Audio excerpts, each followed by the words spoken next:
The night sky lit up with a streak of orange fire. Tay stood outside his cabin and watched the burning object fall behind the mountains. He was a park ranger and he knew every inch of these forests. That was not a normal meteor. His radio crackled to life. His supervisor's voice came through, asking if he saw anything strange. Tay said no. He did not know why he lied. Something told him to keep this quiet. He grabbed his backpack, filled it with water bottles and first aid supplies, and started hiking toward the crash site. The smoke was easy to follow.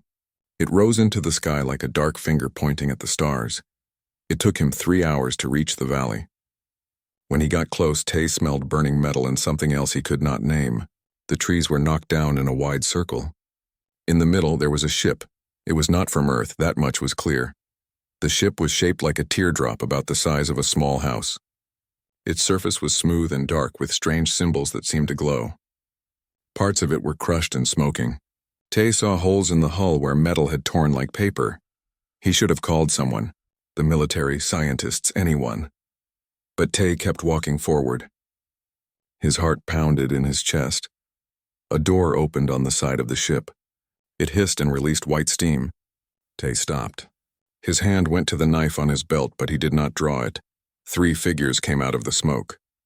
They were walking, but barely. One was dragging another. They were not human. The first one was tall, maybe 7 feet. Its skin was gray and smooth, with black eyes that had no white parts. It had 4 fingers on each hand. It wore some kind of armor that was cracked and burned. The second one was smaller and thinner. Its skin had a blue tint. It was coughing, and green blood dripped from a cut on its head. The third one was being carried by the first. It looked badly hurt. They saw Tay. The tall one raised something that looked like a weapon. Tay put his hands up slowly. "I want to help," Tay said. He knew they probably could not understand him. But tone mattered. He kept his voice calm and soft. The tall one did not lower the weapon. It said something in a language that sounded like clicking and whistling. The smaller one touched its arm and said something back. Tay slowly took off his backpack. He opened it and pulled out a water bottle. He took a drink himself, then held it out to them. The smaller one stepped forward. It took the bottle carefully. Its hands were shaking. It drank and then passed it to the others. The tall one finally lowered its weapon. It said something to the others, then looked at Tay. It pointed at the injured one and made a gesture that clearly meant, "Help." Tay nodded. He moved closer slowly. The injured alien was worse than he thought. It had a metal bar stuck through its side. Green blood was everywhere. Tay opened his first aid kit, knowing it was not enough. Nothing in his kit was made for aliens, but he tried anyway. He used gauze to stop the bleeding as best he could. He gave them more water. The tall one watched him the whole time with those black eyes. Tay could not read any expression on its face. After an hour, Tay made a decision. He pointed at himself and said, "Tay." Then he pointed down the mountain and made a walking gesture. He pointed at them and then at his back like he was carrying something. The tall one understood. It looked at the ship, then at its injured friend. It said something that sounded like a question. Tay just nodded and started breaking down a long stick into a makeshift stretcher using his tarp. It took them 6 hours to get back to his cabin. The aliens were weak and struggling with Earth's gravity. Tay noticed they were breathing hard, like the air was too thick for them. The injured one passed out twice. When they finally reached the cabin, Tay got them inside and locked the door. He pulled the curtains shut. The tall one looked around the small space, its black eyes taking in everything. Tay pointed to himself again. "Tay." Then he pointed at the tall one and raised his eyebrows. The alien understood. It pointed to itself and said something that sounded like Velthara, but it was hard to pronounce. Tay would just think of it as Vel. The smaller blue-tinted one said something like Nixara. Tay thought of it as Nix. The injured one was laid on Ty's bed. Vel said something to Nix, who pulled out a small device and ran it over the injured one. The device beeped and showed lights. Nix's face changed in a way that looked like worry to Tay. Tay went to his phone. He looked at the aliens, then at his contact list. He found Hana's name. She was a biologist friend who lived 2 hours away. She was smart and she was someone he trusted. He sent her a message. "Emergency. Cannot explain. Need you at my cabin. Bring your medical supplies. Tell no one," Hana replied in 2 minutes. On my way. Tay looked at the aliens in his home. Vel was sitting against the wall, the weapon still in its hand but not pointed at anyone. Nix was working on the injured one, using strange tools that glowed. The injured alien, Core, was breathing in short, painful gasps. Outside, Tay heard a helicopter in the distance. The military was probably searching for the crash. They would find the site soon. They would see the destroyed trees and the ship. Tay closed the curtains tighter. He brought the aliens more water and some food. They looked at the bread and fruit but did not eat. Nix touched the bread carefully like it might be dangerous. Vel said something in its clicking language. Nix pulled out another device and pointed it at Tay. The device beeped. Vel's eyes widened. It said something that sounded urgent. Nix replied, and both aliens looked at Tay with what he could only describe as shock. Tay had no idea what they discovered, but their whole attitude changed. They looked at him differently now, not like prey looking at a predator, more like scientists seeing something that should not exist. Vel slowly put its weapon away. It said something to Nix, who nodded. Then Vel did something Tay did not expect. It put its hand over its chest and bowed its head slightly. Tay copied the gesture. He did not know what it meant, but it seemed like respect. Outside, the helicopter sounds faded. The night was quiet again. Tay sat down and waited for Hana to arrive. He had just hidden 3 aliens from a crashed spaceship in his cabin. He had no plan beyond keeping them alive. He looked at Vel, who was watching him with those endless black eyes. Something passed between them, an understanding. Whatever happened next, they were in this together now. The universe had just gotten a lot bigger, and Tay had no idea what he had just started. Hana arrived just after sunrise. She drove her old truck up the dirt road and parked behind Tay's cabin. When he opened the door, she saw his face and knew something was very wrong. "What happened?" she asked. "Are you hurt?" Tay shook his head. He stepped aside and let her in. Hana walked into the cabin and stopped. Her mouth opened but no sound came out. The 3 aliens turned to look at her. Vel stood up slowly, keeping his hands where she could see them. Nix was still working on Core, who was lying on the bed. Hana dropped her medical bag. Tay caught her arm before she could run. "It is okay," Tay said quietly. "They need help. They are not dangerous. They are aliens," Hana whispered. Her voice was shaking. "Tay, they are actual aliens. I know. And that one is dying." Tay pointed at Core. "Please." Hana looked at him. Then she looked at the aliens. Nix was holding some kind of glowing tool over Core's wound. The injured alien's breathing was getting worse. Hana was a scientist before anything else. She bent down and picked up her bag. "Okay," she said. Her hands were still shaking. "Okay, let me see." She moved to the bed carefully. Nix watched her but did not stop her. Hana looked at Core's wound. The metal bar was still there, and green blood had soaked through all of Tay's bandages. "The metal needs to come out," Hana said. "But if I pull it out, he might bleed to death." Nix touched a device on its wrist. A screen appeared in the air showing images of Core's insides. Hana stared at the hologram. She pointed at what looked like a major blood vessel. "This?" she asked. "Is this like an artery?" Nix made a gesture that looked like nodding. Then it showed her more images. For the next hour, Hana and Nix worked together. They did not speak the same language, but medicine was universal. Hana used her supplies and Nix used alien tools. They stopped the bleeding first, then carefully removed the metal bar. Core screamed. The sound was not human and it made Tay's skin cold. But Hana did not stop. She cleaned the wound and stitched it closed. Nix sprayed something over it that made the skin start to heal immediately. When they finished, both of them sat back. Hana was covered in green blood. She looked at her hands and started laughing. It was the kind of laugh that came from fear and stress. "I just performed surgery on an alien," she said. "This is insane." Vel said something to Nix. The smaller alien pulled out another device and pointed it at Hana. It beeped several times. Nix looked at the readings and then showed them to Vel. Both aliens looked shocked. They started talking quickly in their clicking language. Vel pointed at Hana, then at the device, then at Ty. They seemed upset or confused. "What?" Tay asked. "What is wrong?" Nix touched its device. A voice came out, speaking broken English with a strange accent. "Earth. High gravity. Toxic air. Dangerous organisms. You Death World survivors." Hana and Tay looked at each other. Death world, Hana repeated. Nix made more gestures. It showed them images on its screen. They saw different planets with alien creatures. All of them looked soft and small. Then it showed Earth. It showed bears, sharks, bacteria, viruses. It showed storms and volcanoes. Everything was marked with symbols that clearly meant danger. Your world kills, the device translated. Your body's strong. Adapt to survive. We would die here without help. Tay understood. We gave you water and food. You did not eat the food. Scanning first, Nix said through the device. Earth organisms deadly to us. Your water has minerals we need. But your food has things that poison us. Your air has too much oxygen. Your gravity crushes us. Your bacteria would kill us in days. Hana looked at her medical supplies. The antibiotics I gave him? Saved his life, Nix said. Earth bacteria was already attacking him. Your medicine stopped it. Vel said something. Nix translated. Commander Vel says thank you. We thought humans were simple prey species. You are not. You live on a world that would kill most of the galaxy. This changes everything. Tay did not understand what that meant, but he saw how the aliens looked at him and Hana now.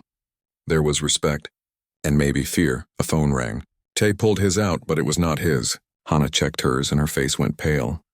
It is my sister, she said. Bo. She's asking where I am.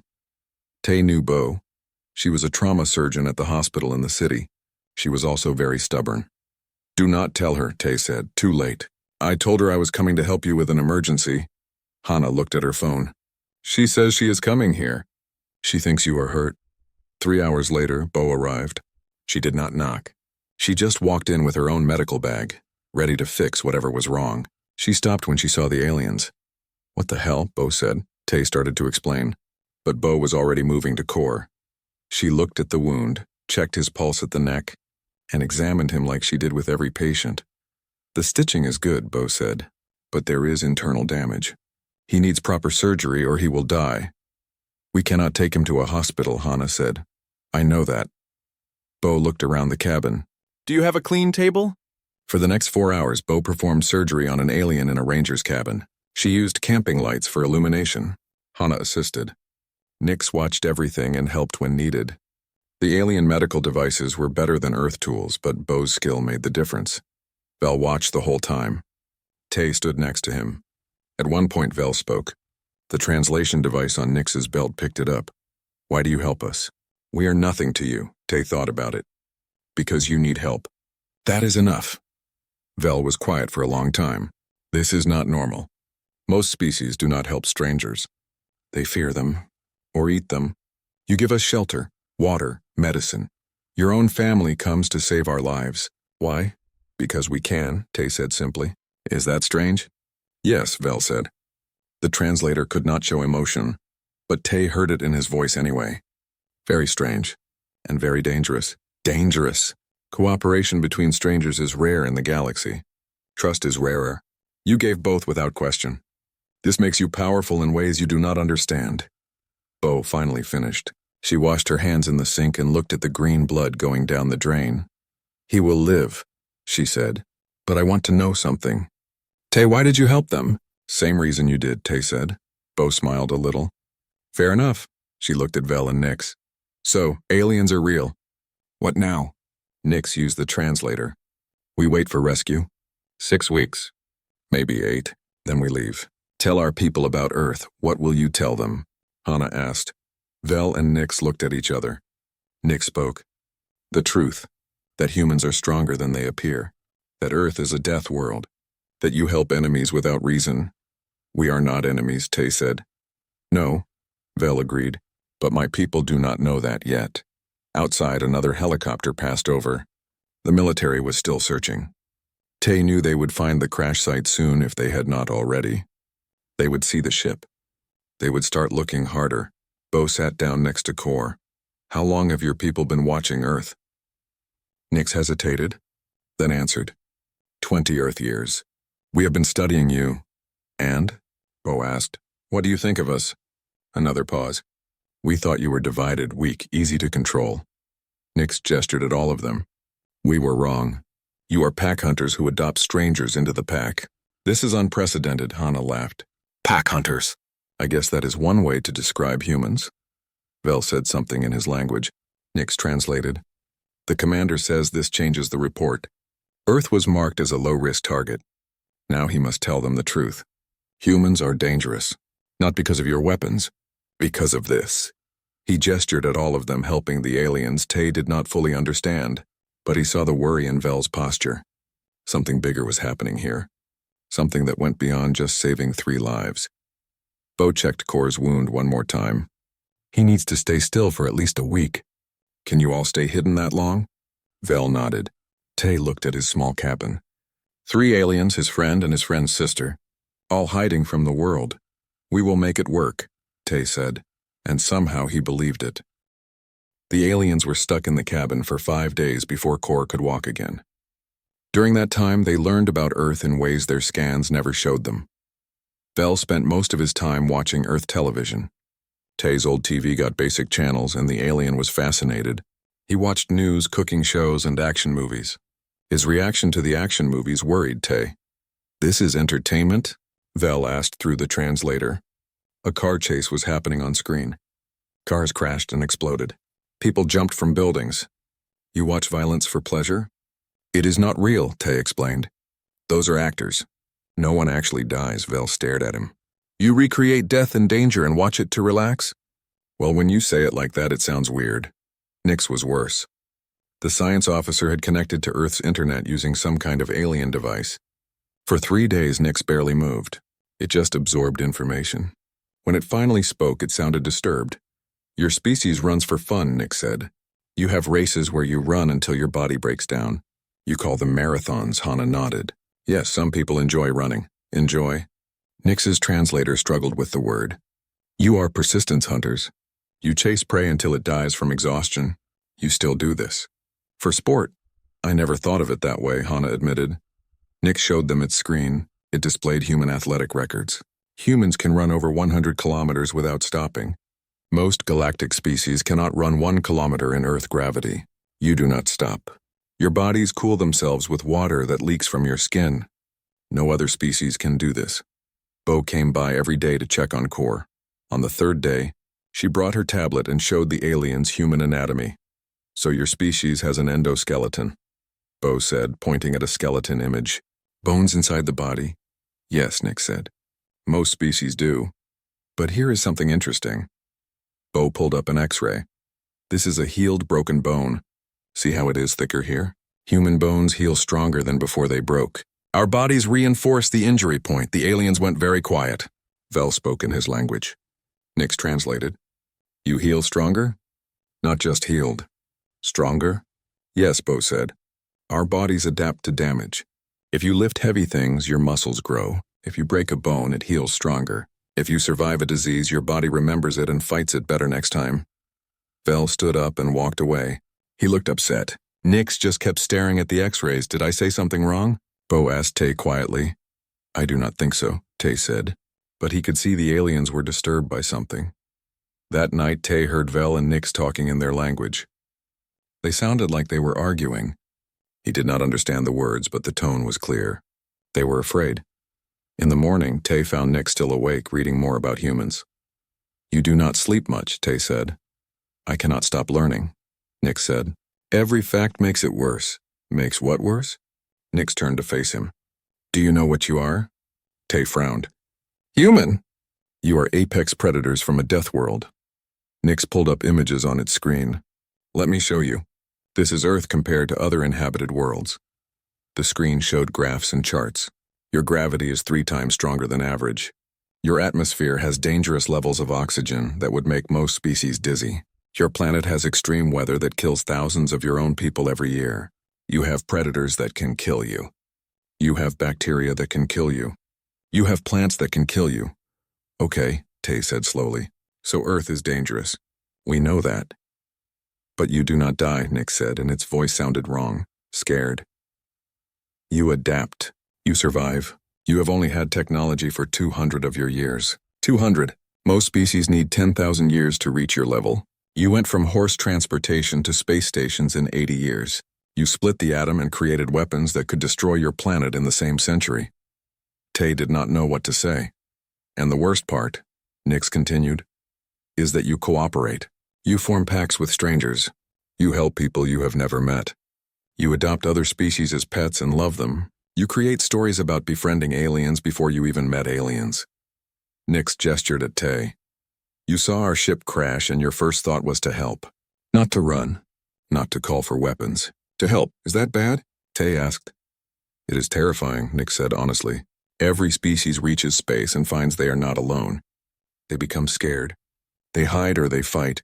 But humans, you will reach space and try to make friends. And if someone threatens you, you will fight with the same loyalty you show to your pack. You are apex predators who form bonds.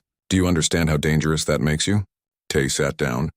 He never thought of humans that way. They were just people, trying to survive, trying to be good. But to an alien, they looked like monsters. We are not monsters, Tay said quietly. No, Nix agreed. You are something worse. You are kind monsters. You show mercy to enemies. This makes you unpredictable. A knock on the door made them both jump. Tay looked through the window and relaxed. It was Kang, his old military friend. Kang knew to use the special knock. Tay let him in. Kang was carrying supplies and looked serious. We have a problem, Kang said. He stopped when he saw the aliens. He stared for a moment, then shook his head. Of course they are real. Why not? Kang, this is Vel and Nix. And Kor is the one healing on the bed. They are friends. Friends, Kang repeated. He set down his supplies. Tay, the military, found the crash site. They have closed off the whole area. They are bringing in equipment. Big equipment. They know something came down. How long do we have? Vel asked through the translator. Kang looked at the alien speaking in broken English. Maybe 2 days before they expand the search grid. This cabin is on the edge of the restricted zone. Our ship is damaged, Nix said, but we can repair it in 5 days if we have parts. What parts? Kang asked. Nix showed him a list on its screen. Kang studied it. This is electronics. Power systems. I have military contacts. I can get some of this, but it will be expensive and risky. Why would you help us? Vel asked. Kang looked at Tay. Because Tay trusts you. And I trust Tay. That is how it works. Vel made a sound that might have been laughter. You trust him, so you trust us. Humans are insane. Probably, Kang admitted. But here we are. For the next 2 days, they worked to repair the ship. Kang brought parts. Tay and Hana helped carry them to the crash site at night. Bo kept Kor stable and healing. The aliens taught them about their technology. On the second night, while they worked on the ship, Vel pulled Tay aside. I need to tell you something, Vel said. It is important. Okay. My people have been watching Earth for 20 years. But we were not just studying you. We were evaluating you, Tay felt cold. Evaluating us for what? Vel was quiet for a moment. Conquest. Earth was marked as a target. Low resistance. Easy resources. We thought you were divided and weak. Tay stepped back. You were going to invade us? Were, Vel emphasized. Past tense. The plan was to come in 20 years. But that will not happen now. Why not? Because of this. Vel gestured at everything. At Tay helping repair an alien ship. At Kang risking his career. At Bo and Hana saving alien lives.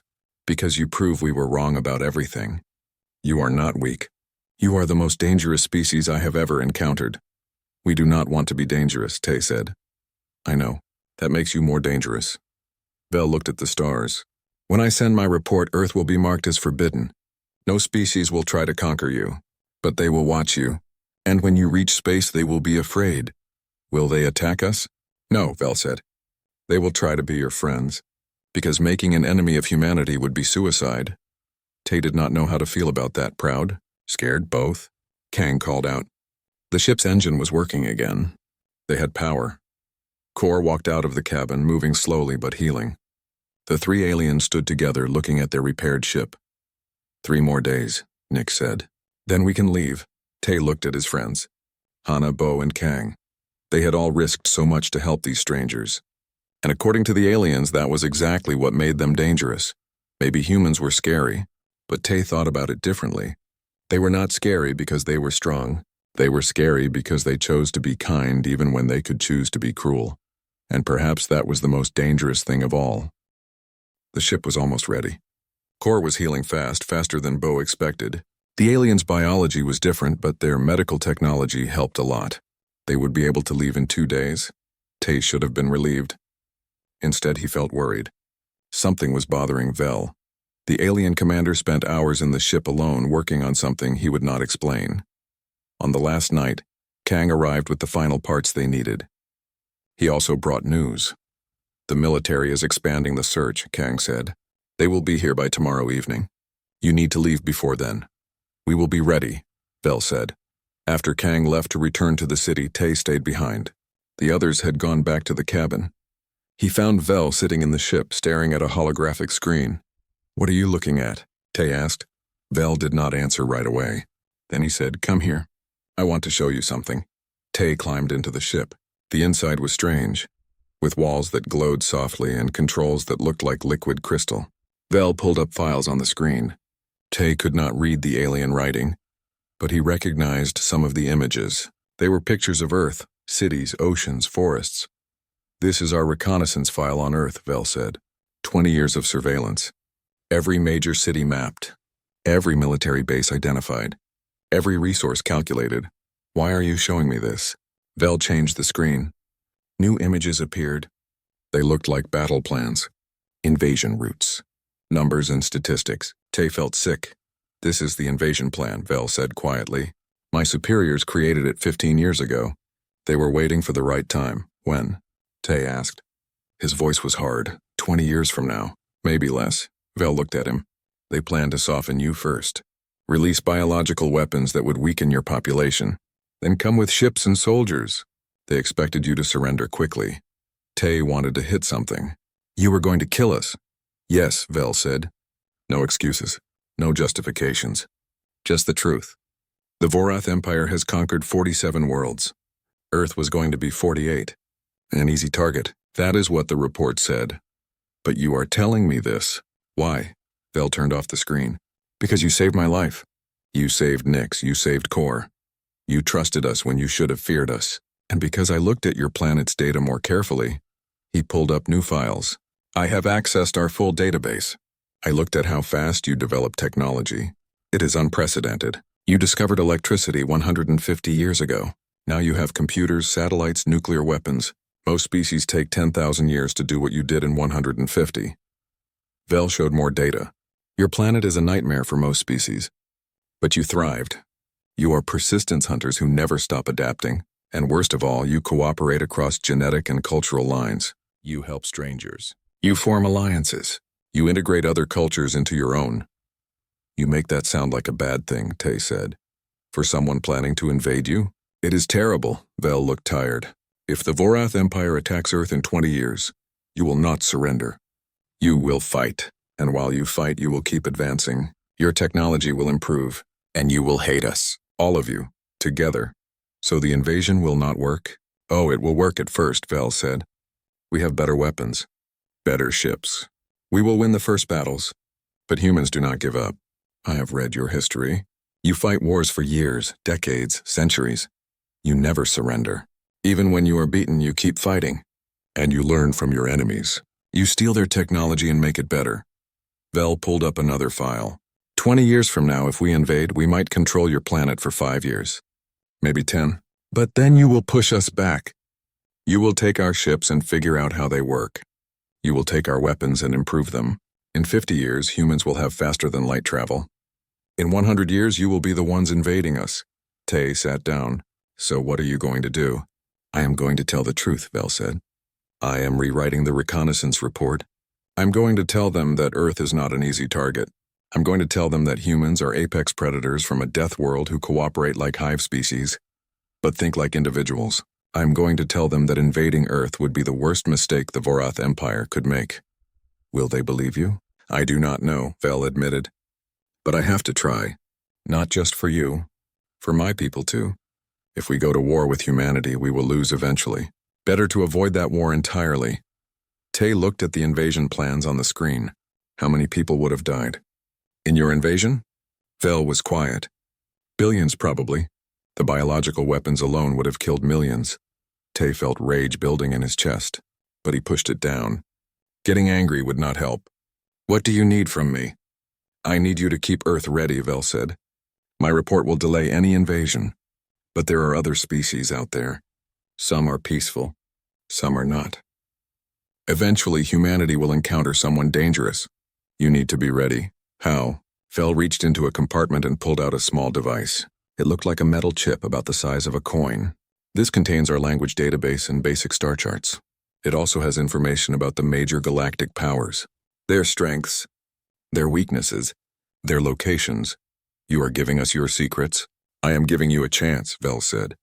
When humanity reaches the stars, you will need this information. Use it wisely. Tay took the chip. It was warm in his hand. Why trust me with this? Because you trusted me when you should not have, Vel said simply. They sat in silence for a while. Outside, Tay heard Hana and Bo talking. He heard Nix explaining something to Core about Earth medicine. Your people will think you are a traitor, Tay said. Probably, Vel agreed. But I would rather be a traitor than be responsible for a war that destroys both our species. The next morning, everyone gathered at the crash site. The ship was repaired. The aliens were ready to leave. But there was one more thing to do. Bo had noticed something strange over the past few days. My cuts heal faster when I am near your ship, she said to Nix. Why? Nix explained. Our medical technology uses energy fields. They stimulate cell growth. You were exposed to these fields while treating Core. They affected you too. So your technology can heal us faster? Yes, but it would take years for you to understand how it works. Hana looked at the ship. Could you teach us?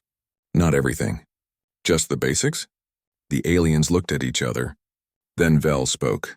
Our laws forbid sharing technology with pre-space civilizations. It is one of our most important rules. But you are already giving Tay your star charts, Kang pointed out. That is different.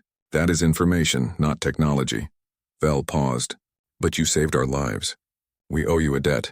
Nix pulled out its medical scanner. I cannot give you our machines, but I can show you the principles. How the energy fields work. How to stimulate cell growth. Your scientist could figure out the rest. For the next hour, Nix drew diagrams and explained concepts. Hana recorded everything on her phone. Bo asked questions about medical applications. Even Kang paid attention, seeing military possibilities. This will change everything, Hana said quietly. Medicine, technology, everything. That is why we are not supposed to share it, Nix said. You will develop it faster than we did. You will make it better. In 20 years, Earth's technology will surpass ours. Is that bad? Bo asked. Not if we are friends, Nix said. The time came for them to leave. The 3 aliens stood by their ship. The 4 humans stood together watching. Thank you, Vel said, for saving us, for trusting us, for showing us what humanity really is. Will we see you again? Tay asked. I do not know, Vel said honestly. But I hope so. And I hope when our species meet officially, we meet as friends. Core stepped forward. He moved carefully, still healing. He looked at Bo and made a gesture with his hand over his chest. You saved my life. In my culture, that creates a bond. You are Pack now, Bo smiled. Pack, I like that. The aliens climbed into their ship. The door closed. The engines hummed to life, glowing with blue light. The ship rose into the air, silent and smooth. It hovered for a moment, then shot into the sky. In seconds, it was gone. The 4 humans stood in the clearing. Tay held the data chip in his hand.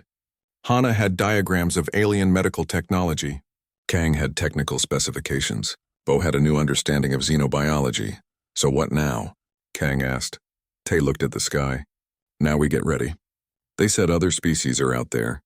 Some of them might not be friendly. We need to prepare Earth. How do we do that? Hana asked. We are just 4 people. We start small, Tay said. We study what they taught us. We learn, we build, and we find others we can trust, Bo nodded. A secret organization to prepare humanity for contact. Something like that, Tay agreed.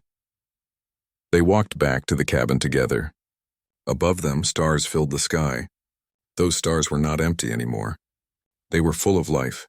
Some friendly, some dangerous, and humanity needed to be ready for both. Tay looked at the data chip in his hand. It felt heavier than it should. It contained the future, not just for him, but for all of humanity. The galaxy did not know it yet, but Earth was awakening. And when humanity finally reached the stars, they would be ready. The alien ship traveled through space for 17 days before reaching the nearest Vorath outpost. During that time, Vel worked on his report. He rewrote it 3 times, trying to find the right words. How do you tell your superiors that everything they believed was wrong? Nix and Core helped him. They added their own observations, their own data, their own fears. They will not believe us, Core said. He was fully healed now, but he still felt pain where Bo had operated. It reminded him of what humans could do. They have to, Vel said. The evidence is clear. Evidence does not matter if they do not want to see it, Nix said quietly. Vel knew that was true. But he had to try. When they reached the outpost, military officers boarded their ship immediately. They demanded to know what happened. Why the ship crashed. Why they took so long to report back. Vel told them everything. The crash, the humans finding them, the medical treatment, the cooperation, the discovery of what humans really were. The officers listened. Then they laughed. You are telling us that primitives from a death world are dangerous?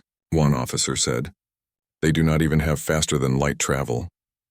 That is exactly why they are dangerous, Vel said. They will have it soon. Maybe in 50 years, maybe less. And when they do, they will remember who their friends were and who their enemies were. You sound afraid of them, another officer said with contempt. I am, Vel said honestly. And you should be too. They did not understand. They had not met humans. They had not seen Tay walk toward a crashed alien ship with nothing but water and bandages.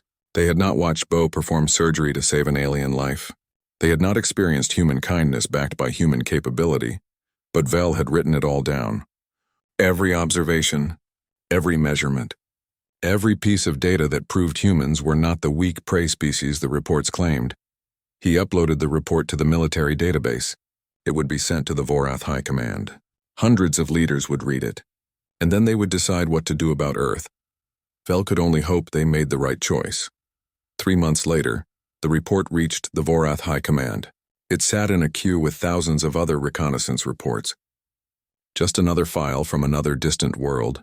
But when analysts finally read it, everything changed. Emergency meetings were called. Scientists reviewed the data. Military strategists ran simulations. Everyone reached the same conclusion.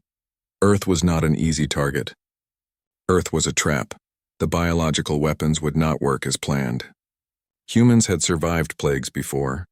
They would adapt. They would develop immunity. They would keep fighting. The military invasion would succeed at first. But then the resistance would start.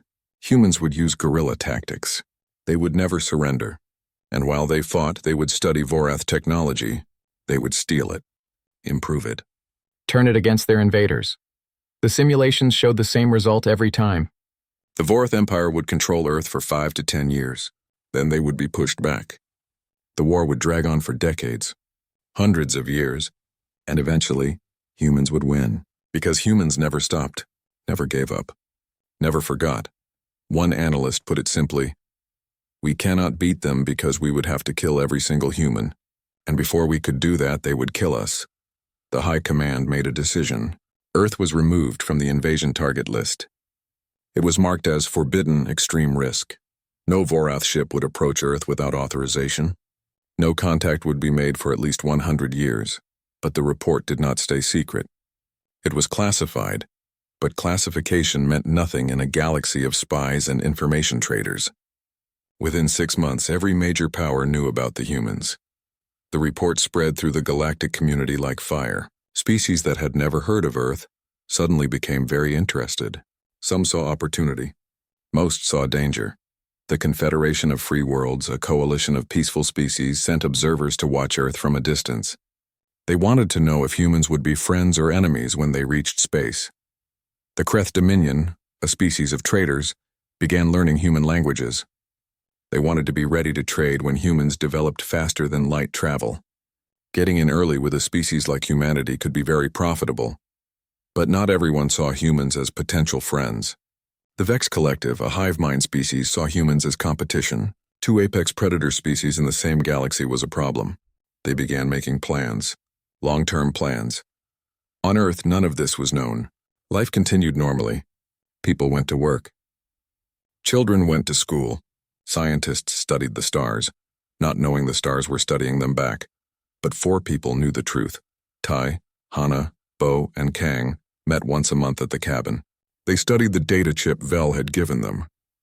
They learned about the galaxy, about the species out there, about the dangers waiting. Hannah worked on understanding the medical technology Nix had explained. She made progress slowly. She could not build the alien devices, but she understood the principles. She wrote papers about cellular regeneration using energy fields. Other scientists thought she was brilliant. They did not know she was translating alien knowledge. Bo used her position at the hospital to experiment with new surgical techniques. Techniques based on what she learned from operating on Core. She saved lives with methods that seemed impossible. Other doctors called her a genius. She never told them where her ideas came from. Kang used his military connections to quietly push for more space research. More satellites, better early warning systems. He said it was for defense against other countries. Really, it was defense against something far more dangerous. Tay kept the data chip safe. He also searched for others who could be trusted. People who would believe. People who would help. 6 months after the aliens left, Tay found someone. A physicist named Yuna who worked on government projects. She was smart, and she asked the right questions about unusual energy signatures she detected. Tay took a risk. He told her everything. He showed her the data chip. He explained about the aliens and the invasion that almost happened. Yuna listened. Then she said, "I believe you, and I can help." The group became 5, then 6, then 10. They stayed small. Secret. But they worked steadily. They called themselves the Threshold Project, because humanity was standing on the threshold of something big. First contact, spaceflight, a galactic community, and they would make sure humanity was ready. A year after the crash, Tay received a message. It came through his computer late at night. The message was in English, but the signature was in Vorath writing. It was from Vel. The message was simple. Your world is safe. The invasion is canceled. But others are watching. Be ready, and thank you. For everything. Tay replied, "We will be ready, and you are welcome. Friends." The response came 3 days later. Friends, Tay smiled. The first human-alien friendship had been formed.